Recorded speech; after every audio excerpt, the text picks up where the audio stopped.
So I want to take you through how to set up your LifeWave X2O water system. It's going to take you about an hour. If you do not have access to a sink, you're definitely going to need a bucket. Some of the things that you might want to do is start to go through and make sure that you have everything to start.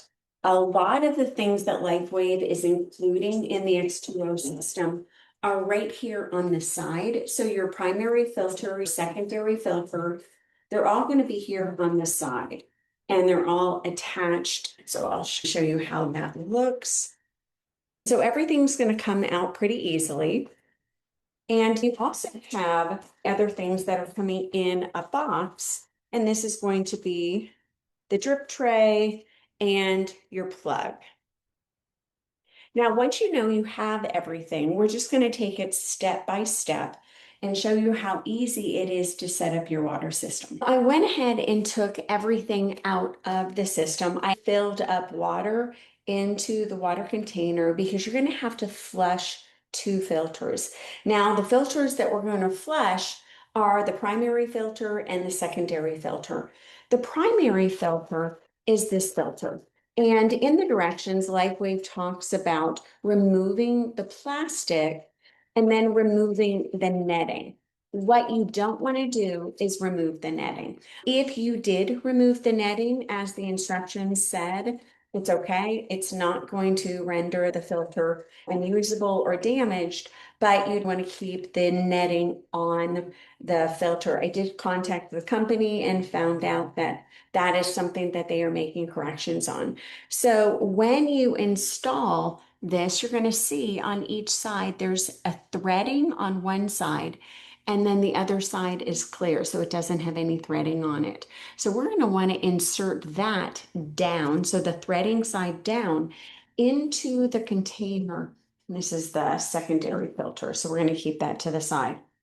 So you're going to put this in the primary filter container. And again, you're going to affix it down. Try not to physically touch the container itself. You're going to twist this down and it goes in pretty easy. You just want to make sure to keep twisting till it feels secure.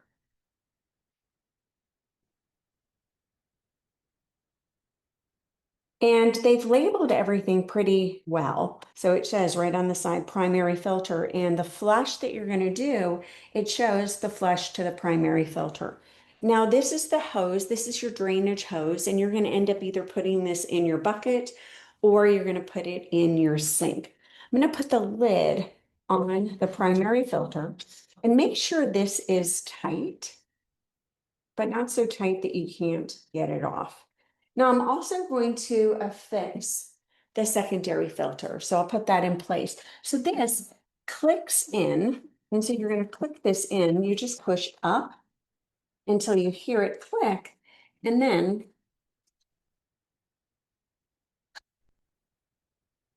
there we go. And then it's ready to go. And you're just going to tighten that in place and leave that be. Now I'm going to plug in the device, and the actual plug itself, you're going to see the plug itself is very big, and you're going to plug that in here. And then you want to find a wall plug. So you want to make sure to plug this into a wall, not a floor surface.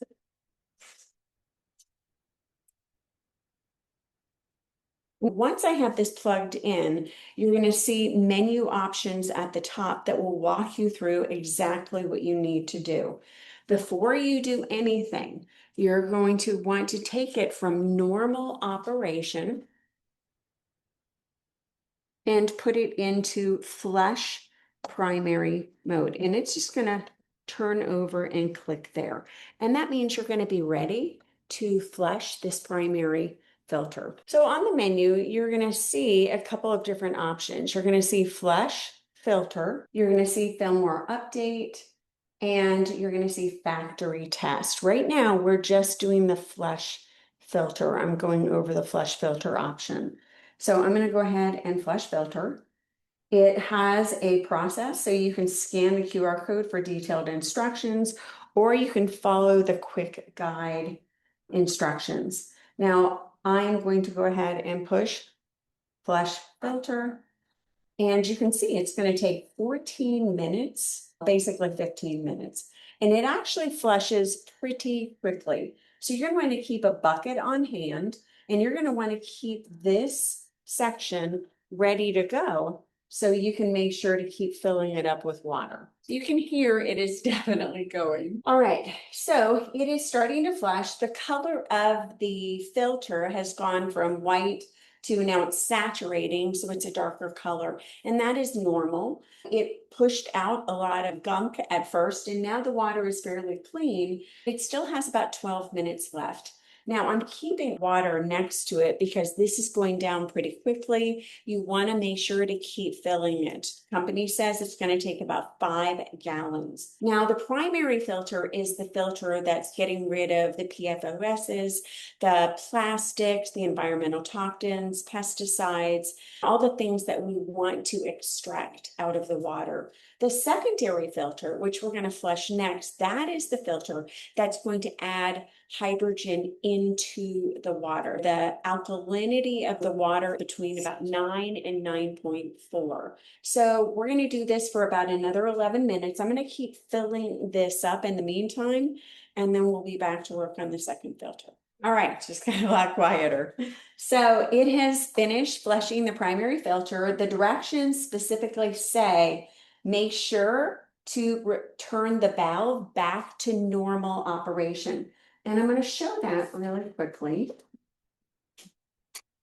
And so we want to make sure when we're doing this that we're taking the primary flush from the right side and you're turning it back to the left. And you want to make sure that it's actually turned all the way to the side.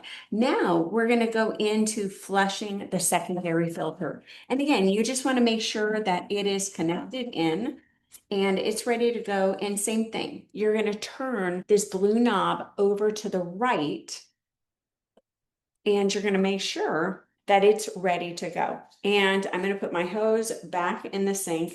I did fill the water container up probably about 3 times.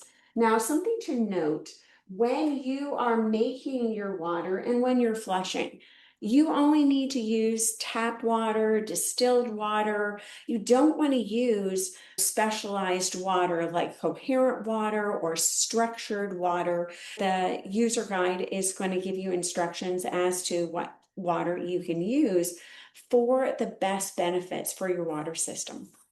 So I'm going to go ahead. I've already turned this over to the secondary flush filter. Now I can say yes, I'm confirming that. Flush secondary filter is the next menu option. So I'm going to say yes, I have placed the flushing hose into the sink and I've turned the valve into its fixed position. And I'm confirming, and this is going to take another 15 minutes. So make sure that you are here, that you're not walking away, doing something else. You also want to make sure that this is not leaking, nothing is coming out of here. And so I left the side housing off of the unit so I can be sure that it's doing everything that I need it to do. My hose keeps coming out. All right, so I will be back, and again, make sure you have water ready to go and fill this up. And in 15 minutes, we will be ready to make some water. So the secondary filter has about 3 more minutes. So some things that I wanted to go over. Now, again, you want to make sure that you're using correct water sources. You can use your own filtered water. We have a reverse osmosis system. You can put filtered water in. Just make sure you follow the directions, and they're right in the user guide. The other thing you want to do is make sure that you're drinking the water right away. If you do need to save it for later, you want to refrigerate it. And it's going to stay for a couple of hours. I highly recommend using blue glass. You can use amber glass or you can use purple glass. Dark glass is going to keep the light in better. Now, what you don't want to use is plastic. I know everyone has those metal or aluminum bottles. You don't want to put it in that. You want to get a glass container. Glass is not going to change the structure of the water. It's not going to change the light sensitivity of the water, where some of these other metals can actually interact with the photons that are in the water and affect the wavelengths of light and how effective the water is for you. Now, if you are heating it, you're actually changing the energy of the water, and you don't want to do that. And no heating the water. Cooling the water is going to keep it a little bit longer, but can you make ice cubes out of it? No. So you're not going to make ice cubes out of it. What you can do with the water is you can drink it, you can use it on your skin, you can wash your face, you can put it in your hair. Now, you also don't want to take your medication with the water because the water is going to help transport medication into your cells quicker. That's not necessarily a good thing, which is why we recommend using it with your LifeWave supplements. So your Celergize, or if you want to make your protein shake or your smoothies from this water, or you want to take your own supplements, those supplements are going to get to your cells much faster. So the light actually helps the water get to your cells quicker. And this is what makes all the difference. A lot of us think I'm drinking a lot of water, I'm hydrated, but a majority of people are completely dehydrated because the water they're drinking isn't getting into your cells. All right, so now we have finished flushing the secondary filter, and on the screen, it's going to remind you, return the valve to its normal operation position. So I'm going to return this valve, and you can see on the side, so right now it's flipped over towards the right side. You're going to flip this over to the left side. So it's going to face the hydrogen filter. And again, this is the filter that's going to put in hydrogen into the water. It's going to make sure the water is alkalized, and we're going to get the light. So now we are ready to start. And so I'm going to confirm that. So flushing process is complete. I can exit out of the menu. And now the treatment is in process. All right, so one of the other things that you're going to want to do is leave the cover off and let the hose completely dry. And you might want to just do that overnight. The water is going to take about 45 minutes to make, and it will make 2 glasses of water in 45 minutes.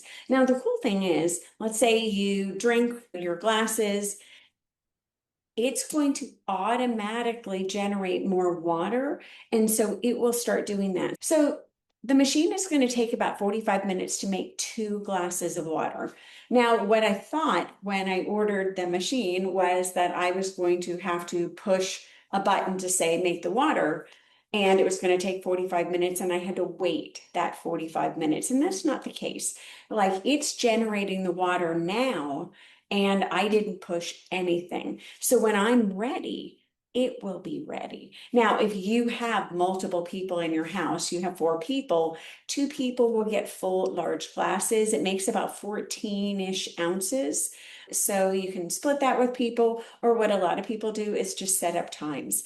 It will automatically generate more water. So you get through those first 2 glasses, it will automatically generate more water. So if you come back 45 minutes later, it's ready to go. And it will keep doing that as long as you have the tank full of water. So just make sure to watch this because you don't want that to get dry. I'm going to have some information in the notes below. If you liked this video, keep watching. I'm going to go over some of the specific key benefits of what the X2O water machine actually does and why it is so revolutionary. I'm going to do that in some coming videos. I hope to see you. I hope this was quick and easy, and I will see you in the next video. All right, thank you so much.